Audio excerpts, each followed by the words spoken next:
السلام علیکم۔ آج آپ کے ساتھ شیئر کرنے جا رہا ہوں حضرت موسیٰ علیہ السلام اور ایک غریب چرواہا کا قصہ۔ حضرت موسیٰ علیہ السلام کے دور میں ایک بہت غریب چرواہا ہوا کرتا تھا۔ وہ اپنی بکریاں چرایا کرتا تھا کھلے میدانوں میں۔ تو وہ اپنے اللہ پاک سے، رب کائنات سے بڑا قریب تھا۔ وہ اپنے رب کائنات کے ساتھ باتیں کیا کرتا تھا، وہ ساتھ ساتھ بکریاں چرایا کرتا تھا اور اللہ پاک کو مخاطب کر کے اپنی ڈھیر ساری باتیں کیا کرتا تھا۔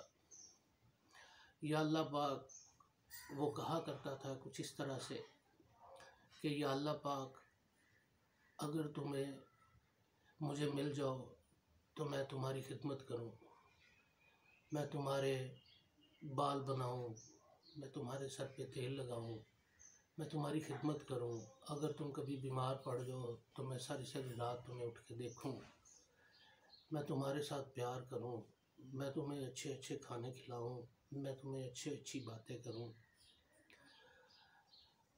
اس طرح کی باتیں، اس طرح کی مناجات، اس طرح کی باتیں وہ اپنے رب کائنات سے لی گفتگو کرتا رہتا اور بکریاں چراتا رہتا اور پھرتا رہتا۔ اگر مجھے تیرے گھر کا پتہ ہو تو میں تیرے گھر پہ روز گھی اور مکھن اور پتہ نہیں کیا کچھ لے کے جاؤں۔ اے رب، تو مجھے کہاں ملے گا، میں تجھے ملنا چاہتا ہوں۔ تو اس طرح کی باتیں وہ کیا کرتا تھا۔ حضرت موسیٰ علیہ السلام کا ادھر سے گزر ہوا تو انہوں نے یہ باتیں سنی، تو حضرت موسیٰ علیہ السلام کو یہ باتیں بڑی ناگوار گزری۔ انہوں نے کہا کہ تو کیا جانتا ہے اللہ پاک کے بارے میں؟ اللہ بے نیاز ہے ان سب چیزوں سے، تمہاری جرت کیسے ہوئی کہ تم نے اللہ پاک کو ان ساری چیزوں میں شامل کر لیا؟ اللہ کو ان سب چیزوں کی ضرورت نہیں ہے، وہ تو ان سب چیزوں کا خالق ہے، وہ تو بے نیاز ہے، وہ تو کسی چیز کا بھی، اس کو اس ساری چیزوں کا کسی چیز کی اس کو ضرورت نہیں ہے۔ تو کس طرح کی باتیں کرتا ہے؟ تو نے اللہ پاک کو کیا سمجھ رکھا ہے؟ حضرت موسیٰ علیہ السلام نے اس کو ڈانٹ دیا اور وہ ایک چیخ مار کے رونا شروع ہو گیا اور وہ بھاگ گیا جنگل کی طرف، اپنی بکریاں بھی ادھر ہی چھوڑ گیا اور اپنے جنگل کی طرف بھاگ گیا اور بھاگتا بھاگتا غائب ہو گیا۔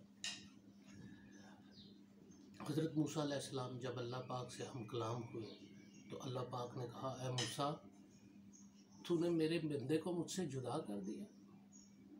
حضرت موسیٰ علیہ السلام پریشان ہو گئے، انہوں نے کہا میرا وہ بندہ، وہ جو مجھ سے باتیں کرتا تھا، تم نے مجھ سے جدا کر دیا، تم نے ایک پیار کرنے والے کو مجھ سے جدا کر دیا۔ اے موسیٰ، ہم نے ہر انسان کی فطرت مختلف رکھی ہے، ہر انسان نے اپنی مناجات، التجا، اپنی خواہشیں اور اپنی محبت اپنے طریقے سے بیان کرنی ہے۔ اے موسیٰ، وہ بندہ ہمارے بہت قریب تھا، تم نے اس کو ہم سے دور کر دیا۔ اے موسیٰ، ہم نے ہر انسان کی فطرت میں مختلف خمیر ڈالا، ہر انسان کو اس کی فطرت کے حساب اور اس کے اپنی خصلت کے حساب سے اس نے ہمارے ساتھ بات کری۔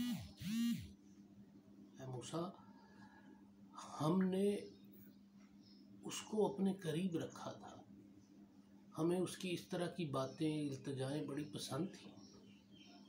حضرت موسیٰ علیہ السلام بڑے شرمندہ ہوئے۔ جب وہ اللہ پاک سے ہم کلام ہو کے واپس آئے تو انہوں نے ڈھونڈنا شروع کیا اس چرواہے کو۔ وہ چرواہا کہیں نہیں ملا، وہ ڈھونڈتے رہے۔ حضرت موسیٰ علیہ السلام کی تلاش بھی ختم نہیں ہوئی، وہ اس کو ڈھونڈتے رہے، جاری رہی اپنی تلاش رکھی۔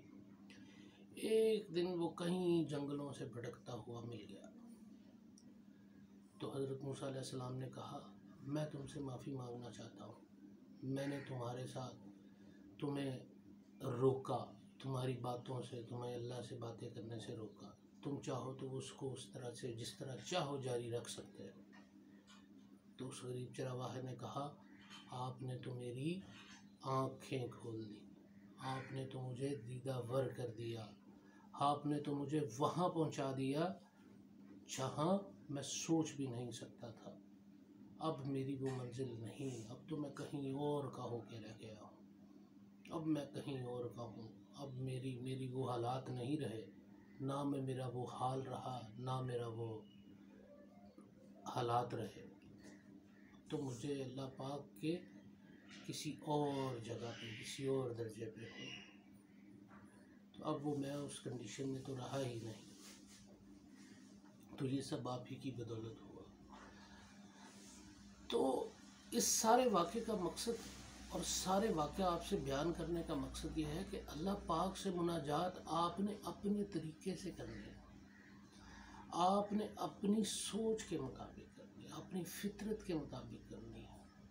بیسیکلی اس میں حقیقت ہے، جو رب تعالیٰ سے اپنے حقیقی اور اپنے اندر سے جو بات نکل کے باہر آئے گی اور اپنے طریقے سے نکل کے باہر آئے گی، اس میں نہ تو منافقت ہوگی، نہ تو اس میں کوئی ول فریب ہوگا، نہ ہی اس میں کوئی رکھ رکھاؤ ہوگا۔ اور رب اللہ پاک کو تو حقیقتیں پسند ہی بہت ہے۔ تو یہ تھی مناجات، یہ تھی رب تعالیٰ سے التجا، رب تعالیٰ سے دعائیں، رب تعالیٰ کی محبت، رب تعالیٰ سے باتیں۔ تو یہ ہر انسان نے اپنے طریقے سے کرنی ہے۔ ہر انسان کو رب کائنات نے اس کو ایک علیحدہ سے وضع اور طبیعت کے ساتھ پیدا کیا، اور ہر انسان نے اسی طبیعت کے ساتھ اپنے رب کے سامنے سر بسجود ہونا ہے اور اس سے گفتگو کرنی ہے، اس سے کلام کرنی ہے، اس سے باتیں کرنی ہے۔ تو رب سے باتیں، رب سے کلام، یہ سب اسی کی بدولت ہے۔ تو یہ ہم نے دیکھنا ہے کہ ہم کس طرح سے اپنے رب کو منا لیتے ہیں۔ رب کو منا لینا ہی سب کچھ ہے۔ جی بہت شکریہ، پھر انشاءاللہ آپ کے ساتھ ملاقات ہوتی ہے۔